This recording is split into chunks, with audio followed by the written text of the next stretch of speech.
Going to go ahead and hop right into it since looks like we've already got questions in. So we'll just we'll go right to it. So Larry Vaught, I think you got the first one. Go ahead. Yeah, Brandon, can you just talk a little bit about what it's like for you playing with Terrence so far, how you guys get along on and off the court? And one more time. I'm sorry, somebody called my phone. One more time, please. So, Brandon, could you just talk a little bit about what it's like playing with Terrence and, what it's like for you guys on and off the court? On and off the court, Terrence, that's my dog. That's my brother. But on the court, we always compete. We get after it. We just make each other better. And every day we're in practice. And off the court, we just try to keep each other's minds right, stay sane. COVID and the pandemic. So we just got each other so far. So that's all we do is just stay close, stay connected, and just take care of business. Can you guard him? Oh, for sure. Yeah, we go at it in practice. I'm not gonna lie. We go at it. Thank you. All right, Jerry Tipton, we're gonna go with you next, and then John Wong will make it to you. Brandon, I've heard you described as a leader. I'm wondering, you're nodding. What does that mean to you? Why do you think that fits you? My mom, since I was younger, my mom always told me I was a leader. I just never knew how to lead. But now that I'm getting older, I'm starting to, take that role on. Just helping my teammates, encouraging them, uplifting them, teaching them certain things, helping them along their journey as well. And I wondered, the schedule came out today. I assume you guys have seen that. What jumped out at you? What sort of an impression did it make on you? I'm excited. I feel like a dog in a cage. Like I'm just ready to get out and go to war with my guys. All right, John Wong, we'll go to you next. And Kyle Tucker, you'll be after him. Hey, Brandon, we've talked to a lot of your teammates already, and most of them seem to be extremely, extremely confident. You seem like a confident guy. Can you describe what it's like to be on the practice floor every single day with 9 or 10 other guys who think they're maybe as good as you or even better than you? That's the fun thing about this team. Everybody's confident. They compete. We just get after it every time we're on the court. Nobody takes nothing. So we just go out there and play our hearts out. And that's just the way we play. And I think we're going to have a good year with these guys. So how important do you think is confidence in terms of making a championship run? Is there a difference between confidence and cockiness? Yeah, major difference. I feel like the game is 70% confidence, 30% mental. So I feel like you go out there with the right mindset, right swagger, and right confidence, can't nobody stop you.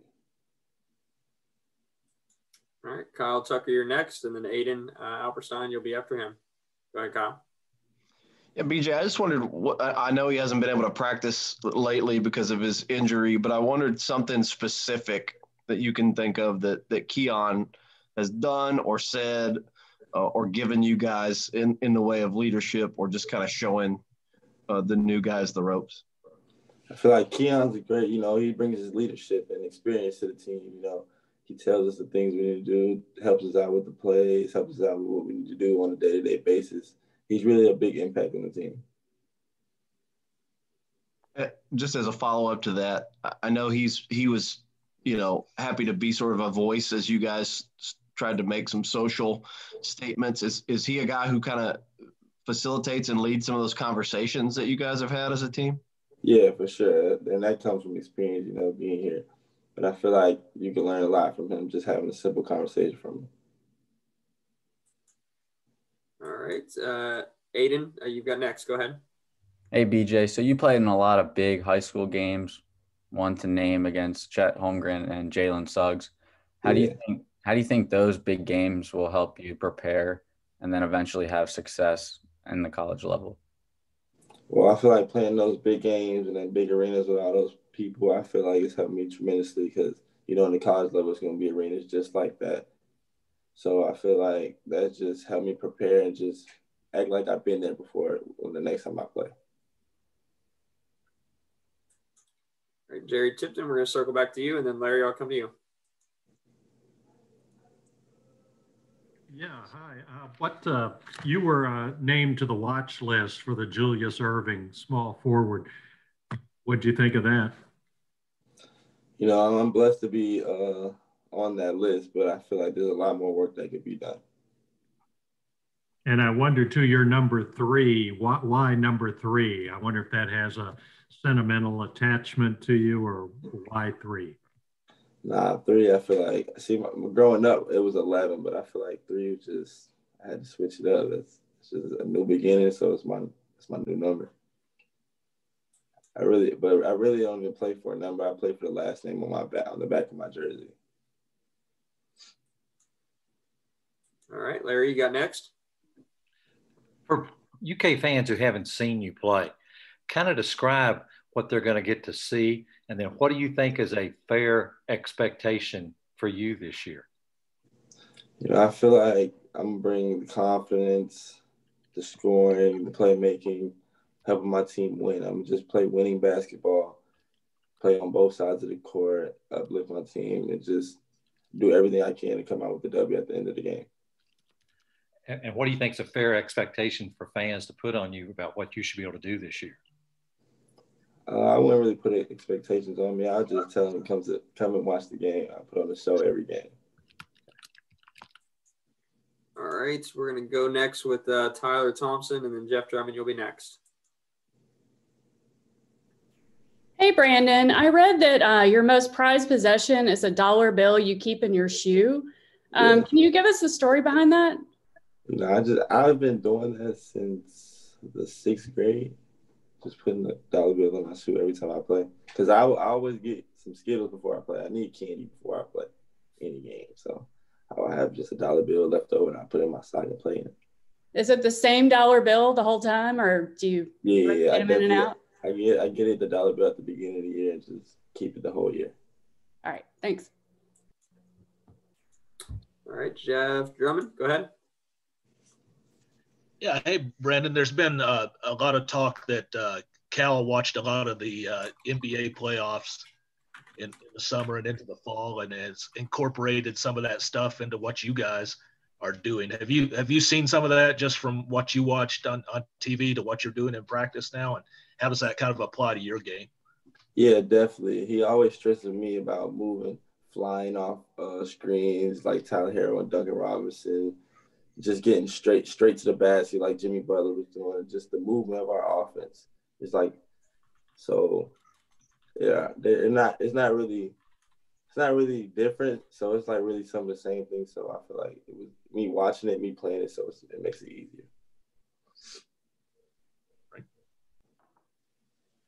All right. Grant Grubbs, you got next? Hey there, Brandon. So you're known for having a diverse offensive skill set to your game. So what is something that you and the coaching staff are kind of focusing in on to add to your game? Adding my game, just getting straight to the basket, shooting quicker, having a quicker release, having a higher, and just going out there and playing my game, honestly. Thank you. All right, next up, we're going to go with Adam Hipsky. Hey, Brandon. Obviously, the schedule just got released. Is there a certain game, whether non-conference or conference, that you're especially looking forward to this year? No, not really. I feel like I'm looking forward to every game this year. Okay, thank you. All right, hold on just a second here. Joel, you've got Joel with the Columbia Missourian. Go ahead. Hey, Brandon, how's it going? How you doing? Good. Now, like we talked about earlier, the schedule's been released today. You got some old friends in the SEC, including Sharif Cooper, maybe some guys that have played AOT with you in the EYBL. What is it like playing against those guys now on a bigger stage? You know, it's just going to be fun because from all the past years, all the hard work we put in, and now we're here playing on the D1 level, and it's going to be fun, and we're going to compete. Okay, we're going to circle back around some follow-ups. John Wong will go with you, and then Aiden, I'll circle back to you. Brandon, throughout the recruiting process, your name was always at the top of the list. What age were you when you finally realized that you were pretty darn good at this game, that you could play at an elite level? I would say my 8th grade year was really the year I really locked in on myself, just training hard and just trying to get better every day. I feel like that was a year for me that I just knew, like, you got to put the hard work in order to be the best. My dad used to wake me up in 6th grade. My dad used to wake me up because we had school at 8. He would wake me up at 7. We'd go shoot at the YMCA at 7:30, and I would walk to the middle school. It would be 3 minutes away. So I walked there and just start school. And we've been doing that ever since, just getting up earlier than everybody else. Can you give us your first memory of Kentucky basketball? I came here on an unofficial visit my 9th grade year. So I just came and watched them practice, and it was just awesome. I loved it ever since. All right, Aiden, you've got next, and then Jerry, I'll come back to you. So playing with Amari Bailey and Bronny James, highly talented players in high school, despite the talent, you still had a lot of success. And now coming to Kentucky, you'll be surrounded by more high-profile players. Do you think your game will only elevate? I feel like me growing up, I played on a pretty good team my years growing up. So I feel like I'm used to playing with kids that are as good. And I feel like just coming here, I'm going to just play my game and do what I got to do to help the team win. Okay, Jerry, back to you. And then Jack Pilgrim, KSR, you got next. Yeah, would you, just to elaborate on that, what's a Bronny James's game like, and how about Dwayne Wade's? How describe them as players? Those two are hard. Hey guys, just a heads up, he cannot speak about them. Prospective student athletes, guys. Sorry. You got something else, Jerry? No, I'm done. All right, Jack, you got next. This summer, you started working out with Devin Askew out in California, and then Terrence Clark flew out, and you guys kind of lived together for a couple months. What was that process like, and how did that kind of come to fruition? No, it was good just getting early working with my guys. I feel like that's helped us till now. So I would say it was just a good time. We're just getting good work in, competing, and just getting better at focusing on the craft. What was it like living with Terrence? He kind of told some stories about, some habits that you had. What were some habits that Terrence had that you kind of didn't know about that, you think could possibly help you guys during the season? Nah, it was just the first day he came out that we just clicked. Like, we've been knew each other for years. So he's just a fun, entertaining. He loves to laugh. He loves to work hard. That's just the things that I do. So I feel like it's going to help us in the season, just having two guys with the same mindset. So I feel like it was good. All right, Kyle Tucker, you've got next. Yeah, we've heard a lot of buzz now, obviously about you and Terrence, but increasingly also about Isaiah Jackson. What has been the most eye-opening thing you've seen him do on a basketball court since you guys have all been together? That guy is a pro. He's a professional. He blocks every shot. He has like a 7. I don't even know. He has a long wingspan. He blocks every shot. He rebounds, and he just does what he has to do at the 5 position. So he can shoot the mid range. He can shoot the 3 if needed. He's a good all around player. Guys, we got about 5 minutes left here. If you've got a question for Brandon, Larry, I'm going to come to you, and then Aiden, you've got next. Brandon, your move out to California for your senior season obviously worked out well athletically, but what about just as a person? Did it change you any, help you any in that way also? Yeah, so I actually moved to California because I have a little sister and a younger uncle who still live with me. So I guess just moving out there just helped them. They're going to grow up with the kids out there, just better networking, better area. And it all fell in place just going out there. But I would say it helped me mentally moving out there. It helped me come more at peace with myself. I started meditating. I meditate every morning and night. And just helped me just focus on myself, get away from everything that I knew. And it helped me tremendously. Thanks. All right. Actually, Aiden has put his hand down. So we'll go. Looks like Jerry, you got another question. Go ahead, Jerry.